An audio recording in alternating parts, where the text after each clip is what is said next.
La suite de cette édition spéciale de Bonjour Marseille sur BFM Marseille, consacrée aux élections municipales avec notre invité qui nous rejoint, Olivier Rioult. Bonjour. Bonjour. Merci d'être avec nous.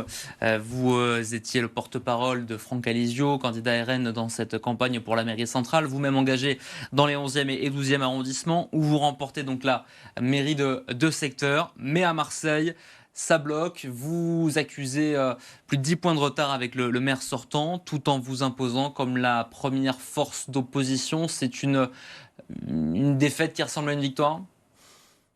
Ce que je retiens, c'est que c'est historique. C'est historique parce que le camp national, la droite, n'était jamais parvenu à rassembler autant d'électeurs, plus de 120 000 qui font confiance à Franck Alizio, qui font confiance à notre liste Marseille en ordre. Donc évidemment que le positif dans ce résultat, c'est cette capacité à avoir dépassé ceux qui nous disaient qu'il y avait un plafond de verre hier à 20%, le lendemain à 30%. Voilà, ce plafond de verre, il ne cesse d'exploser. Et j'allais dire que c'est une étape que nous venons de franchir avec Franck Alizio. Un plafond de verre. Et beaucoup d'espoir pour les Marseillais pour la suite. Olivier Rioult, un plafond de verre qui n'explose pas. Il monte un petit peu parce que vous gagnez effectivement des sièges et des pourcentages au score, si j'ose dire.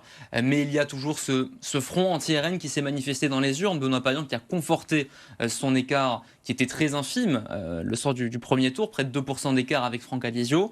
Là, vous avez un Benoît Payan largement élu à sa succession. Mais je comprends ce que vous dites, monsieur, mais regardez bien, c'est historique encore une fois ce qui vient de se passer. Nous avons remporté 2 mairies de secteur à Marseille, ça n'était jamais arrivé par le passé. Au premier tour, nous avons rassemblé 35% des Marseillais au coude à coude avec Benoît Payan, ça n'était jamais arrivé. Il devait y avoir une quadrangulaire, les accords d'appareil ont conduit au retrait de Sébastien Delogu, au maintien de Martine Vassal, poussé par Renaud Muselier, ce qui a mobilisé des Marseillais, malheureusement pas suffisamment pour enrayer cette cassure de la dynamique que nous avions eue au premier tour. Moi, ce que je vois et ce que je retiens, c'est que les Marseillais aujourd'hui nous font confiance pour les représenter demain dans l'opposition face à Benoît Payan, et ils savent qu'ils vont pouvoir compter sur nous. Et écoutons justement quelques-uns de vos militants hier soir au Florida Palace, sujet de campagne, en tout cas point de ralliement des soutiens de Franck Alizio pour cette soirée électorale.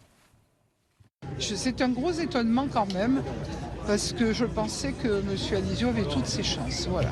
Finalement, aux urnes, la tendance a évolué, pas dans le bon sens. Quand vous entendez que des gens votent parce qu'il y a un représentant qui est venu leur faire coucou, c'est pas un motif de vote, ça. Voilà. On espère que Benoît Payan va tenir son programme et entendre tout le monde et œuvrer réellement pour le bien-être de la ville.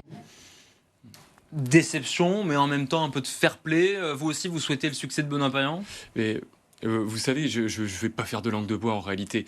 Bien sûr qu'il y a une forme de déception, je ne sais pas si c'est le mot, mais évidemment quand on se lance dans une élection, quand on est porté par autant de Marseillais qui nous ont dit sauvez-nous, représentez-nous, ces Marseillais silencieux qui travaillent dur, j'en ai beaucoup parlé sur votre plateau également, bien sûr qu'on a envie d'aller au bout, bien sûr qu'on a envie de remporter cette élection et de gouverner dans l'intérêt des Marseillais. Moi je veux dire à tous les Marseillais qui nous ont fait confiance, vous ne serez pas déçus. Nous allons vous représenter dignement, nous avons remporté également 2 mairies de secteur, et pour répondre à votre question, mais moi ce que je souhaite évidemment c'est le succès des politiques publiques au service des Marseillais. Malheureusement, ce programme, nous l'avons combattu. Nous serons dans l'opposition à Benoît Payan, une opposition qui sera constructive. Marseille en ordre, c'était notre slogan, c'était aussi notre programme. Donc nous veillerons à ce que les bonnes mesures soient prises en matière de sécurité. Nous savons que ce sera déjà un combat. Mais j'allais dire qu'il ne faut pas oublier qu'également dans les mairies de secteur, nous allons nous battre pour représenter ces Marseillais qui nous ont fait confiance en majorité. On va parler de la mairie de secteur, notamment de la vôtre, dans quelques instants. D'abord, peut-être cette infographie qui nous montre un peu à quoi ressemble le conseil municipal à l'issue de ce second tour à Marseille. Vous le voyez, l'Union de la gauche qui va occuper 73 sièges, 34 pour le Rassemblement national et pour les divers droites incarnées par Martine Vassal, 4 sièges seulement. Il y aura donc un conseil municipal d'installation samedi pour élire officiellement Benoît Payan en tant que maire de Marseille. C'est votre liste qui l'a emporté dans le 11-12. C'est l'un des 2 secteurs emportés par le Rassemblement national. Et c'est intéressant, Olivier Rioult, parce que vous sortez là, le maire sortant, Sylvain Souvestre, c'est vous désormais qui incarnez la droite à Marseille. On incarne un rassemblement des patriotes et de la droite sincère. Nous l'avons dit pendant toute cette campagne, nos valeurs, c'est la responsabilité, c'est le mérite, c'est le travail, c'est l'effort. Vous voyez, ce sont des valeurs effectivement qu'on peut retrouver dans cette droite, d'où Franck Alizio d'ailleurs vient, d'où je viens, dont une vingtaine d'élus qui étaient sur nos listes. Je pense à Jean-Baptiste Rivoilan par exemple, dont ces élus viennent.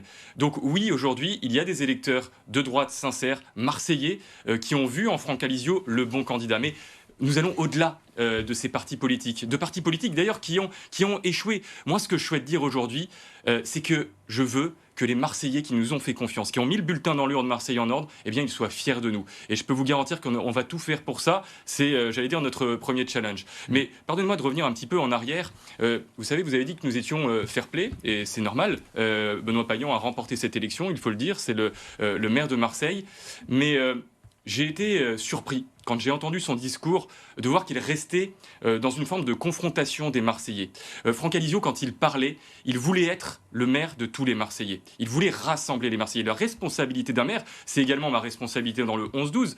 Bien évidemment, c'est de mettre en œuvre le programme pour lequel il a été élu, pour lequel il s'est engagé, mais c'est aussi, dans le cadre des politiques publiques qu'il va mener, de représenter l'ensemble des habitants de sa ville. On ne peut pas considérer aujourd'hui que 40% des Marseillais auraient mal voté et devraient être punis. Donc je le dis, nous serons extrêmement vigilants à cela. Un maire, sa responsabilité, c'est de rassembler avant tout et de servir le bien commun, l'intérêt général.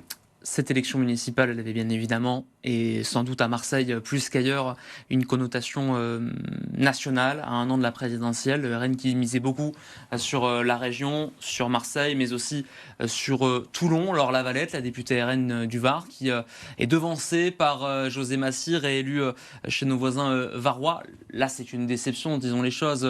Laure Lavalette qui a fait toute la campagne favorite pour conquérir la ville de Toulon. Oui, vous parlez de Toulon. Évidemment que Laure Lavalette était une très bonne candidate. Vous allez me parler de Nice, je vous vois venir. Voilà. Je vous vois venir. Bah, restons sur Toulon, on parlera de Nice après. Mais écoutez, je pense que Laure Lavalette a fait une belle campagne. Encore une fois, elle a dû faire face à un rassemblement, à ce Donc barrage. il y a encore un front anti-RN, encore un plafond de verre. Parfois, parce qu'il y a des caricatures, vous savez, des caricatures, on en a vu pendant cette campagne. Nous ne sommes pas ce que nos adversaires veulent toujours dire de nous. Vous savez, ça ne marche. En tout cas, plus dans certains endroits, ça marche de moins en moins. Je vois qu'à Nice, vous l'avez dit, Éric Ciotti l'a emporté. Je vois que dans plusieurs communes de notre département, nous avons remporté de belles victoires. À Marignane, la semaine dernière, à Rognac, où Christophe Gonzalez, notre maire sortant, a été réélu hier soir, et brillamment. Je vois qu'à Fos-sur-Mer, nous l'avons emporté, à Tarascon. Donc, vous voyez, ces résultats, ils sont pleins d'espoir. Je pense que c'est une première marche pour de futures victoires, des victoires qui arriveront, je le pense, en 2027, en 2028, et qui vont nous permettre de mener ce que les Marseillais, les Français attendent, c'est-à-dire un changement, une rupture, une véritable alternance. Merci Olivier Rioult d'avoir été avec nous. Je rappelle que vous avez été élu maire de secteur dans les 11e et 12e arrondissements de Marseille pour le Rassemblement national. Le RN qui arrive deuxième pour la mairie centrale derrière Benoît Payan et qui devient ainsi la première force d'opposition dans la seconde ville de France. Merci d'avoir été notre invité ce matin sur BFM Marseille. Vous restez avec nous. On marque une courte